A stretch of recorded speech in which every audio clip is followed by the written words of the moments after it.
Hi everyone, welcome back to Crafty Not Shifty. Today I've got a brand new technique video for you showing how you can use gelatos to create a background and also watercolour with them. So I was inspired by this card that I'd made previously using the Simon Says Stamp Ice Cream Dream stamp set, and I'd used a bokeh technique on this card, and I decided that I'd do something really similar but using these gelatos and a resist technique. So I've got this piece of paper here and I'm going to scribble my gelatos over the top. Now this piece of paper has an embossed pattern on the background that will resist the colour from the gelatos. Now you can create a background like this yourself just by using embossing paste, but this one actually came with the embossed area already on the paper. So I'm just scribbling down the gelato colours, and I'm going to be using kind of a rainbow pattern, and they just rub on, they twist up kind of like a lipstick or a lip balm would, and they're really smooth, and you'll just rub those in using your finger. So I'm going to repeat that. I've just applied the colour across the entire base, and I'm going to bring in a baby wipe. I'm using that to wet my fingers just a little bit, just by wiping my fingers onto the baby wipe, and that just helps the colour blend really well. So you can use a mini mister bottle as well to wet the surface of your cardstock, and the more water that you apply to these colours, the more that they will blend, and they actually react really well with water. You can blend them down kind of using water and maybe a craft knife, a palette knife, and you can actually break that colour down completely until you just get a colourful mist. But just here, as you can see, I'm adding a little bit more colour where I want to darken it up, and I'm then using the baby wipe to moisten my finger and just blend those colours until I've got a really nice background. Now I'm taking the baby wipe and I'm just wiping a section over the same colours, so I started with the red there, and then I'm moving on to the pink, and I'm just making sure that any colour that's sat on top of those embossed areas of the cardstock lifts away nice and cleanly, so you can see that resist pattern in the background. So there you have it, that's my card base finished. I'm just going to clean up the work surface, and now I'm going to move on to some stamping. So I'm laying down the popsicle or the ice lolly, the ice cream, and the kind of what I think looks like a chalk ice, and I'm going to stamp those using archival ink by Ranger, and this is because I'm using a lot of water, so I want an ink that won't run. So I'm also using a scrap of watercolour paper, and I'm just going to create my own custom watercolour paints using the gelatos so it matches perfectly with that background.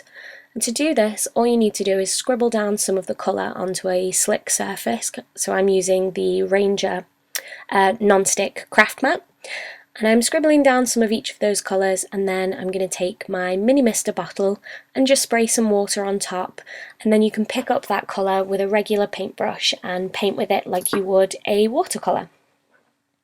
So if you want the colours to be brighter, you would add more of the gelato colouring, and that's exactly what I did with this red here. I kind of figured out that it looked a little bit too pink, so I just pressed down a little bit more firmly, picked up some more of that red, and got a really nice kind of more true to colour paint with that.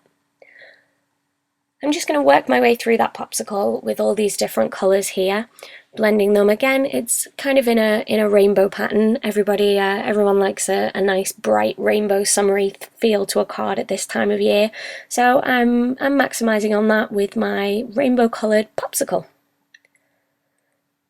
So once the gelatos have dried, as I say, they're just like a regular watercolour. They will stay really pigmented and really bright. They don't fade as they dry, and you can use as much or as little of that colour as you want to create the intensity of the colour that you need.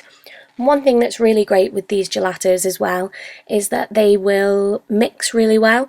So you'll see in a minute that I wanted to create a brown colour, and I didn't have a brown within these gelatos, so I just mixed one up, and you can get some cool effects as well. I've got kind of a gold shimmer. You can just see I've picked that up here.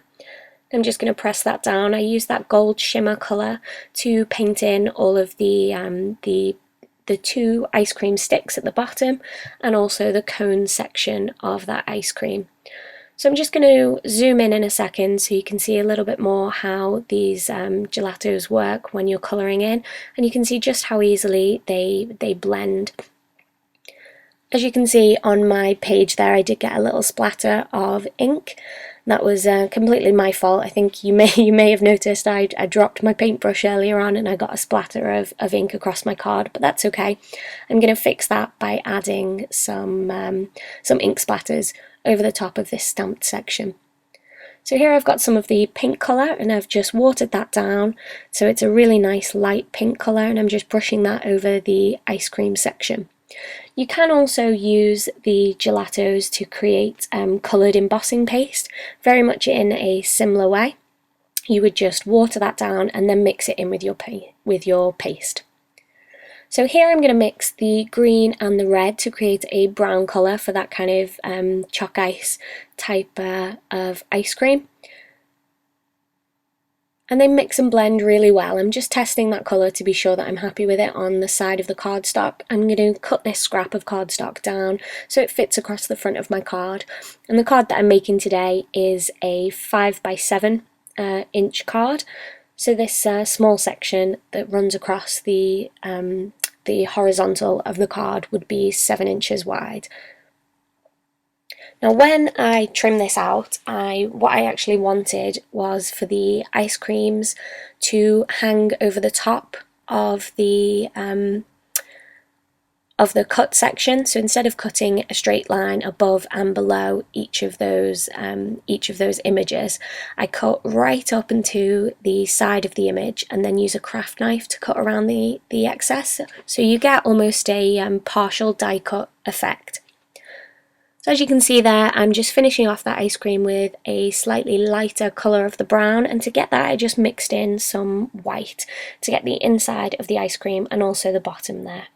I'm just going to add a couple more ink splatters in a really bright pink, so we kind of disguise that mistake that I made there when I dropped the paintbrush and got a couple of ink splatters kind of all over the place. And I'm actually really glad that this happened. I think it brings a lot to the card with the ink splatters on there.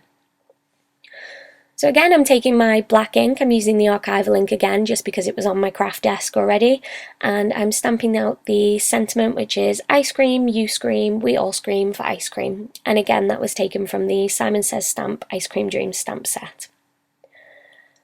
So now I'm going to show you in a little bit more detail how you get this partial die cut kind of effect on the card there.